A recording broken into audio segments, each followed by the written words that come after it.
總有一班咧係有膽識、有體力嘅女士嘅，正正咧就係好中意咧喺呢個飲食界裏面咧去入行嘅。咁男廚師有佢嘅角色，女廚師都有佢嘅角色㗎嘛。既然有一班有志入廚師界嘅女士，點解我哋唔會將佢去栽培呢？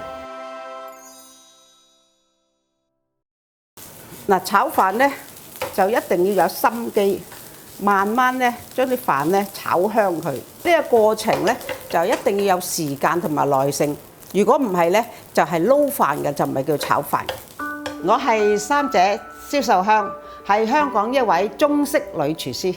咁其實我咧就係12歲咧咁上下咧就會幫爸爸嘅鋪頭個手嘅。我一路係同喺我爸爸嗰度學，咁但係咧我自己咧亦都好有心機去鑽研。咦，人哋話落腰果落去炒個小炒王，就係啱㗎啦咁。但係我炒出嚟嘅小炒王，我會覺得，咦，啲腰果會腍喎，係咪唔擺咧？咁但係我自己喺度用自己個諗法去做，就係話炒完一陣先至上碟。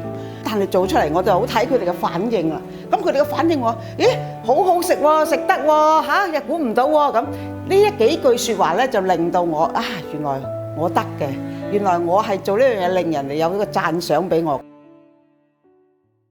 咁去到16歲咧，我爸爸就走啦。變咗爸爸走咗之後，我哋間鋪亦都係唔可以撐嘅。咁幾姊妹咧就出去打工啦。咁我就去輾轉啦，做下工廠啊，做下呢個揸車啊，做下呢個美容啊咁。咁但係到當日為止做咗咁多嘅行業，我都係唔中意，我都係個心仲係諗住，我都係要做翻飲食。我一路都係想開我自己嘅餐廳或者食肆啦。到30幾歲先至有個機會開個 canteen，一個嗰個地盤 canteen。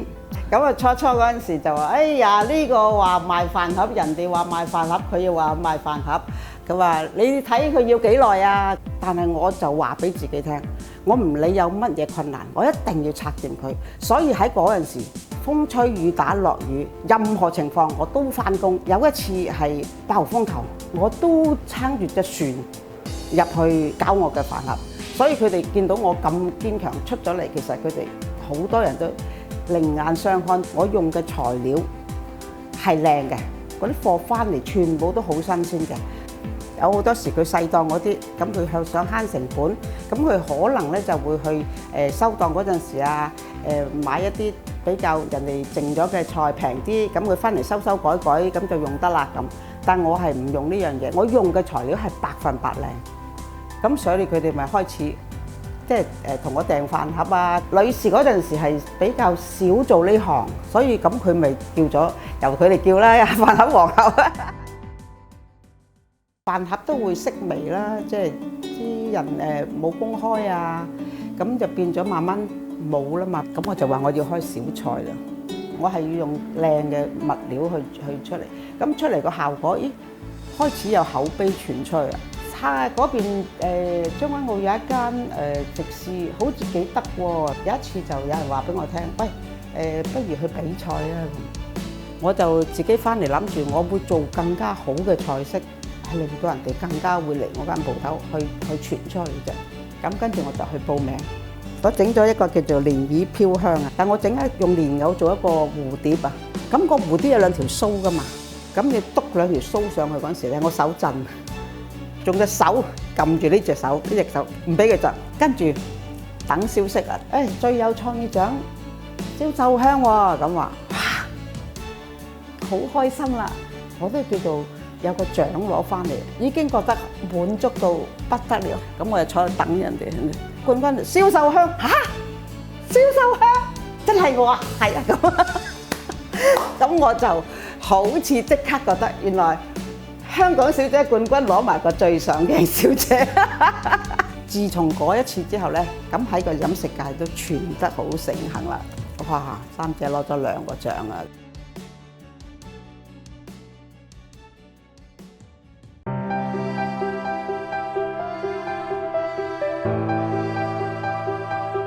我初咧有人帶我出去嗰啲廚師協會嗰啲地方見識啊，嗰陣時咧，咁人哋就話：呢個三姐都係做廚㗎咁。其實佢啲眼光都望過嚟，擰轉面返屋企煮飯好過啦，即係咁。其實唔開心嘅，真唔開心。我哋自己要自己自強，千祈唔好睇低自己。體力係要嘅，但係廚師裏面咧，其實有好多嘢係唔需要話好似大拋鑊咁樣噶嘛。而家嘅工具係好多嘢可以幫到手。女廚師咧就會做嘢咧就會細緻啲，大鑊大做嗰啲男廚師去搞啦。咁但係一個群體嚟噶嘛，都係喺度做緊飲食嘅嘢啊嘛。咁點可以佢唔係叫廚師咧？今時今日女廚師已經喺個社會上邊被人認同咗好多噶啦，已經。咁我能夠成為呢一個會嘅會長咧，咁其實我又開心又高興。咁而家呢一班女廚師有時好多時同我講都話好多謝我嘅，佢話我哋成日都真係單打獨鬥。咁而家有咗呢個會咧，我哋就會好好多啦。即係有咩事我哋返個會嗰度傾啦。今日能夠企到呢一個位置咧，其實係我人生最驕傲嘅一件事。其實女士都係可以喺呢個廚師行界裏面生存，只要你有心有毅力，係有呢個天分，咁你堅持落去，今日唔叻唔成功，唔等於你日後唔成功。而家我哋呢班女廚師咧，個個都好精彩嘅。